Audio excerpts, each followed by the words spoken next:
photos in Photoshop is slightly different. And like everything, there's usually multiple ways to do the same thing. So for importing and opening photos,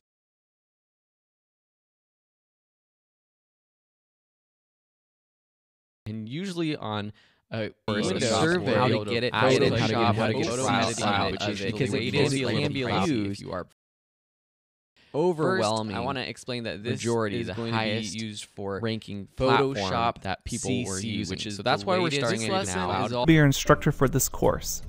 I've taught thousands of students on Udemy about data science, and I'm excited to teach even more students about the complete ins and outs of the Python programming language. This course is designed to take you from zero to hero in Python in an easy and fun fashion. So why learn Python?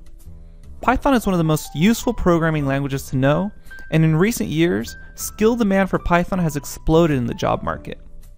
With this course, it's easy to learn, and it's a very powerful tool for implementing your own ideas with Python. So who is this course for? This course is suitable for beginners that have never programmed, programmers coming in from another language, and finally, programmers who know the basics of Python syntax but want to bring their knowledge to the next level with the advanced topics presented in this course. So what's the course like? We'll start off by getting Python up and running on your computer, regardless of your operating system, whether you're using Windows, Mac, or Linux. Then, you'll get lifetime access to over 100 lectures discussing everything from basic Python syntax to the advanced topics and modules in Python. Each lecture includes a video screencast with clear concept explanations, as well as entire notebooks filled with both code and written explanations, so you can learn in whatever way is best for you. Clear concept explanations, as well as entire notebooks filled with both code and written explanations.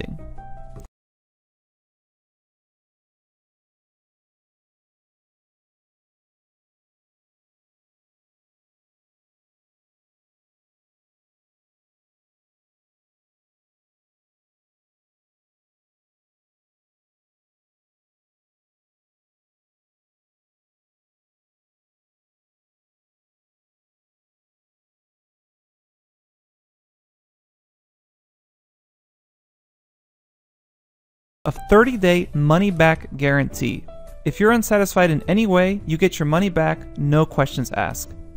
You'll also be able to keep a 30-day money-back guarantee. Thank you for trying out the course. If you're unsatisfied in any way, you get your money back. Check out the next preview video for a full curriculum overview. You'll also be able to keep 30-day money-back guarantee. Thank you for trying out the course. If you're unsatisfied in any way, you get your money back. Check out the next preview video for a full curriculum overview. You'll also be able to keep 30-day money-back guarantee. Thank you for trying out the course. If you're unsatisfied in any way, you get your money back. Check out the next preview video for a full curriculum overview. You'll also be able to keep 30-day money-back guarantee. Thank you for trying.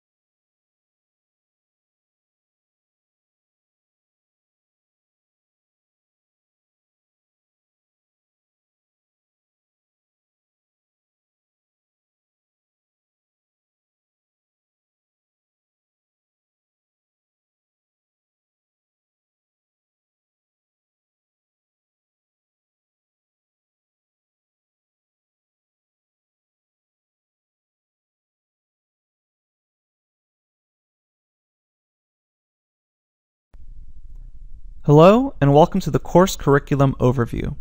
In this video, we're going to be getting a brief overview of all the content in this course. Let's go ahead and get started. To the course curriculum overview. In this video, we're going to be getting a brief overview of all the content in this course. A discussion go ahead and get started. The course curriculum overview. And a lecture video how best to approach this course to maximize your benefits from taking this course. After that, we'll get started with a Python setup section. We'll learn how to install Python on your computer. We'll learn about environment selection. We'll learn about the Jupyter Notebook system. You'll get access to additional learning resources online. And then we'll have a brief overview on Git and GitHub. Next, we start with the live code sections. We'll learn about object and data structure basics, including numbers, strings, lists, dictionaries, tuples, files, sets, and booleans, all in Python. After each of these individual lectures, there's quizzes to test your understanding. And at the end of this section, there's an assessment test, so you can check your knowledge on each of these topics. Afterwards, we'll get a section on comparison operators. We'll learn about both basic operators and chain comparison operators, with this section ending with a quiz to also test your understanding. Then we'll move on to Python statements, including if statements, for loops, while loops, the range function, and list comprehensions, all in Python, with an assessment test at the end to test your understanding. Next, we'll learn about methods and functions, what they are, how to create them. We'll also learn about lambda expressions, nested statements in Python, and scope in Python. We'll top it off with a homework assignment to test your understanding about methods and functions. Then, you'll have your first milestone project, where you will create a game with Python. Then, we'll move on to object-oriented programming, where we'll learn about objects, classes, methods, inheritance, and special methods, all in Python. Then you'll get a homework assignment to test your understanding. After that, we'll learn about errors and exception handling in Python, including what errors are, what exceptions are, and how to use try, except, and finally to handle errors and exceptions. Then, we'll top it off with a test to test your knowledge and your understanding so far in the course. Then you'll come up with your second milestone project, where you're going to create a more complex game, all in Python. Afterwards, we'll learn about modules and packages in Python, how to create them, how to install them from the internet, and we'll explore the Python ecosystem in general. Then we'll move on to built-in functions in Python, such as map, reduce, filter, zip, enumerate, all and any, and even how to deal with complex numbers. At the end of this section, we'll have a final assessment test where you can test your understanding for built-in functions. Next, we'll learn about decorators in Python, a 3-part series ending with a homework assignment. Afterwards, we'll learn about Python generators, including iteration versus generation discussions, how to create generators, and a homework assignment, again, to test your knowledge about Python generators. After that, we'll put together everything you've learned in a final capstone project. But that's not all. There's advanced bonus content, including an entire section about advanced Python modules and advanced Python objects and data structures, so you can level up your knowledge. There's new content regularly added to this section, with dozens of lectures. You'll also get access to community forums and a dedicated help from me, your instructor. So, that's the entire course curriculum overview, so let's go ahead and get started with the course. Thank you, and I'll see you at the next lecture.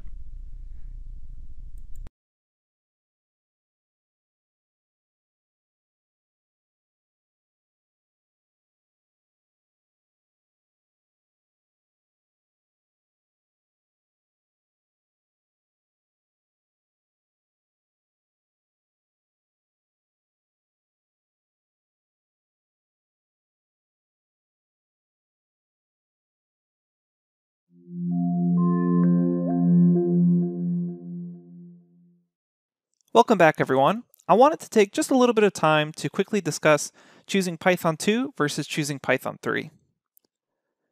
It used to be that if you were a beginner and you were just learning Python, it was actually a pretty difficult decision to choose Python 2 versus Python 3, because many companies still had legacy Python 2 code to be maintained. However, Python 2 was going to stop receiving security updates in the year 2020. And this course was initially released teaching both versions of Python. We taught both Python 2 and Python 3, and the versions were similar enough that it was easy to learn both simultaneously. And technically, it still is. However, now every major external Python package has been updated to support Python 3. Basically, 99% of the top 300 packages of Python that are external packages you can download fully support Python 3, and some of them are even moving towards being exclusively for Python 3. And these are packages such as Django for web development, who will later in the future stop supporting Python 2. Because of this, now the course will focus solely on Python 3, and all the code, all the notebooks, and all the videos have been updated to just focus purely on Python 3. Now, if need be, going back to Python 2 syntax is a very easy jump once you know Python 3. So you can go through this course, learn the entirety of Python 3, the ins and outs of the Python programming language, and in case you get a job somewhere where they still have Python 2 legacy code, don't worry, you're not going to be completely lost. The languages are very, very similar. The versions of the languages are similar, so you can easily jump from one to the other. And I always like to say that if you know Python 3, you basically already know Python 2. You just need to learn a couple of syntax changes. And Python 3 really is the future of Python, so that's why we focus on it for this course. So just a short, really quick summary. Python 3 really is the future of Python, so we're going to be using Python 3 exclusively for this course. Now, the old notebooks are available in case you need some Python 2 information, but we're going to go ahead and get started by installing Python 3, and we'll be using Python 3 for the rest of this course. You have those old notebooks in case for some reason you need to reference legacy code. Thanks, and we'll see you at the next lecture where we begin installing Python.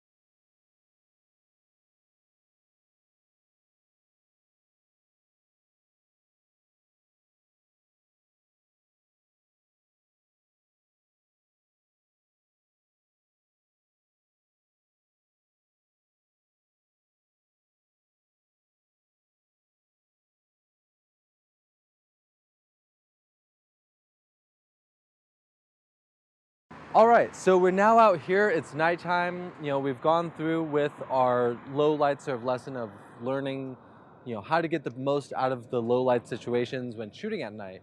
So we're out here at the Donut Man, which, oddly enough, Elvis used to come by here on his way between LA and Palm Springs. So we figured it's kind of a fun thing out here in San Dimas to take a photo of. I've set up my camera. I'm at ISO 6400, 1/100th of a second shutter, and f2.8, so wide open for this lens. I am on a 16-35 though, and so I want to get a little bit closer. We don't want to bring the camera out there, so I'm just going to hop out into the middle divider, take a quick shot, and then come back to sort of talk about what type of results I'm getting. All right, so there's no traffic, and I'm just going to walk across the street. And there's no cars coming for a long time, so I'm just going to kneel down right here. And really, when it comes to this type of photography, being nice and low, I feel like really makes it just seem a little bit bigger. Cool. Now, the one thing I'm running into is that the lighting from the actual restaurant is pretty bright. And so I'm having to stop down. It's really nice though, you have these people walking across the screen. I was on 35, so I was fairly wide. I'm shooting raw, so I didn't want to be standing in the street, which is where I would have liked to have been. But because I'm shooting raw, I know I can kind of go in and crop in later. So I'll make sure to do that once I'm doing post on these photos. It's really nice though, because it's so well lit for the restaurant that off to the sides is falling off, and it really made it seem like the Donut Man was this lone building in the middle of a dark void. It had a really cool look to it, and you had these people walking in front of it. I think the photos came out really nicely. As I said, I got a little bit lower just to make the building seem a little bit bigger, and waited for cars to pass so I didn't have anything distracting in front of my frame. One thing I did realize upon looking at my photos is that at the shutter speed I was at, once I sort of sped it up, I started to see a rolling, these sort of dark lines and then brighter line, dark line, brighter line. You can see that in this image here. And what that is from the type of lights they are, the refresh rate or the flicker of the light, which the human eye doesn't see, but your camera can see when you're at a higher shutter speed. So what I really should have done, and what I'm going to go back and do right now, is bring my shutter speed down, bring my f-stop up. So that's how I'm going, by having a lower shutter speed, I'm going to have more light, stop down so I have less light, and hopefully with that I won't have this rolling, flickering effect from the lights. So once this car leaves, I'm going to go do that, and I should be able to get some pretty cool shots at that point. All right, so we switched sides of the road. I actually ended up coming and standing kind of in the street to get this shot just because I wasn't really happy with how far away I was. So ended up getting very low to the ground, went to 16 millimeters, super wide. And it gives the building this like bigger, larger than life presence. It also helped me crop out the sides. So it was just sort of sitting there in this black void. And I think it came out to look pretty cool. Again, just remembering what ISO are you comfortable with shooting at. I knew I could do 6400, so I set it at that and forgot about my ISO. From there, it was figuring out what the shutter speed was going to be right for these types of lights. I ended up going to 1/100th, and then I just adjusted my f-stop accordingly. I ended up shooting at an f4, which was just right for getting the exposure there. So again, just remembering these things. If I had to go to a lower shutter speed, I would have gotten a tripod, but because I was still, there's enough light, it's a bright enough building, I didn't need that tripod. So keep these tips in mind for the next time you're out shooting at night. Always make sure to be aware of your surroundings, check your settings, make sure you're comfortable and not going to have too much digital noise. And if you need a tripod, use a tripod, but if you're at a fast enough shutter speed, then you don't need one.